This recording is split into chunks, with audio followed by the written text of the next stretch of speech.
Hello and welcome to the British Dapper, and today we're going to look at how to do the 4-in-hand tie knot.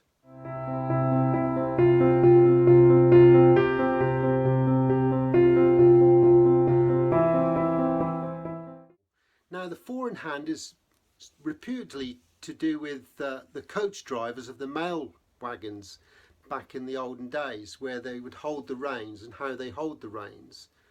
Most people though know it as the schoolboy knot because it's one of the first and easiest knots people learn when they first go to school.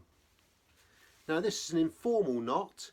It's asymmetric, so it won't be even when it's actually worn. Now the first thing we need to do is to work out thick end, thin end, okay, and you might need to adjust the lengths to get the fall of the tie right, and where the knot will end up and the length of the front of the tie. Okay, so with that in mind, the knot itself is very straightforward. We put the thin end to the back, the fat end over the front. We wrap around the back of both ends to the front, all the way round the back, and push it through the top knot. Pull it through, pull it tight at the front. Then when we pull it up on the back knot, on the back, here we have it nice and tight. Might need to do some adjustments.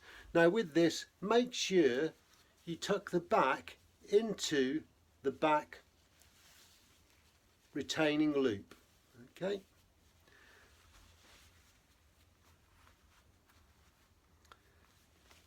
fold the collar down,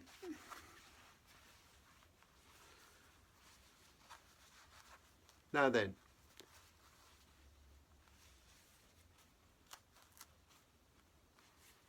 and there's the knot, and this is the 4-in-hand. We hope you enjoyed the video. If you liked it, give us a thumbs up. If you want to subscribe, feel free to do so. We really want constructive comments, so jot us a line down below. Let us know what tie knot you use and why. Until next time, take care.